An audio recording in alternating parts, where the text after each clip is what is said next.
Morning. Here it is. That's Hurricane Nate. And if you're just joining us, you're wondering, Hurricane Nate, it wasn't supposed to happen that quickly. Well, it definitely has happened that quickly. Let me take you full on this shot.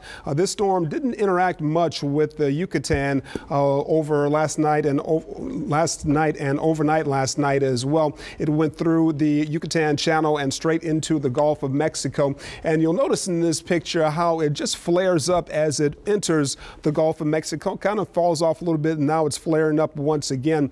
So it became a Category 1 hurricane last night with 80-mile-per-hour winds, and the last update from the National Hurricane Center indicated that it was even stronger than that, up to 85 miles per hour right now. It's still a Category 1 storm. You can see it making its way through the Yucatan Channel here up to the point that it is right now here in just about the east central Gulf of Mexico. Still moving out at a very rapid rate of 22 miles per hour. I think when I left here yesterday, it was moving at 21 miles per hour, and it's going to hold on to that forward speed as it continues to move across the Gulf of Mexico, which is rich in moisture, not much dry air at all, none of those shearing winds out here at all. So the conditions are okay, and especially the Gulf temperatures in the mid 80s.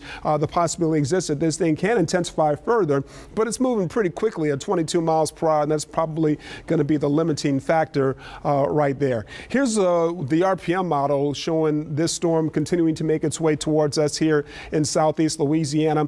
This is the position of this storm at about 10 p.m. tonight. Looks like around Plaquemines Parish at that time, then making its way across St. Bernard into the Mississippi Gulf Coast overnight tonight and into your Sunday morning. But this model showing by 7 a.m. on Sunday, this storm is well away from us, making its way in from Mississippi into Alabama at that time. Not even much rainfall around here in southeast Louisiana into those mid to late morning hours on Sunday, and then it's going to make its way eventually over towards the northeastern part of the country, over towards Halifax, Nova Scotia as well, into Tuesday and Wednesday of next week. Now here is the National Hurricane Center forecast track for this storm, still maintaining that 85-mile-per-hour wind speed at 1 p.m. this afternoon, about 100 miles from the mouth of the Mississippi then as well. Still a Category 1 hurricane, and this model, the National Hurricane Center forecast track showing it making landfall on the Mississippi Gulf Coast. And notice the area of uncertainty includes parts of Alabama, but also parts of St. Tammany, St. Bernard, and Plaquemines parishes as well. So this is much different from what the American model that I've been showing you and the European model have been saying. They've had this thing making landfall around the southeast Louisiana coastline around Port Fourchon, Grand Isle area. So 90-mile-per-hour winds. In order to be a Category 2 hurricane, this storm needs to have 96-mile-per-hour winds. So this model not showing that much intensification between now and when it makes landfall, and then it makes a right turn across the Tennessee Valley and into the northeastern part of the country, and then out over the North Atlantic where it will die out. So kind of interesting to see what's going to happen as the storm continues to close on southeast Louisiana and the Mississippi Gulf Coast between now and this afternoon and tonight. Here's a look at the current radar picture, and you can see the rainfall that's with us this morning.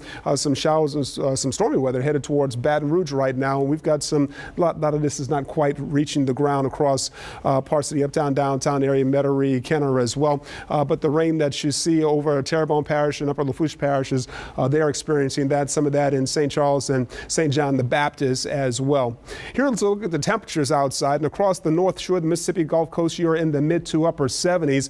Down here on the South Shore, our temperatures pretty much in the upper 70s to the low 80s, except where it's raining over in Houma, and you're at 75 degrees right now. And the wind's blowing at 12 miles per hour at the lakefront and 10 miles per hour over on the Mississippi Gulf Coast. And I'm expecting the winds are gusting up to 15 over in Grand Isle. And I'm expecting the winds to pick up a little between now and this afternoon. But tonight, there's a significant increase in wind speeds across southeast Louisiana and especially the Mississippi Gulf Coast. You can see those numbers anywhere from 25 to about 35 miles per hour. By about 11 p.m. tonight, winds at 48 miles per hour over at the lakefront, 54 miles per hour down in Boothville, and the winds at 40 miles per hour over in Gulfport at that time. Overnight tonight, still some very strong winds across southeast Louisiana. 6 a.m. tomorrow morning, 39-mile-per-hour winds at the lakefront, 28 over in Boothville, and on the Mississippi Gulf Coast, 53-mile-per-hour winds at 6 a.m. tomorrow morning over in Biloxi.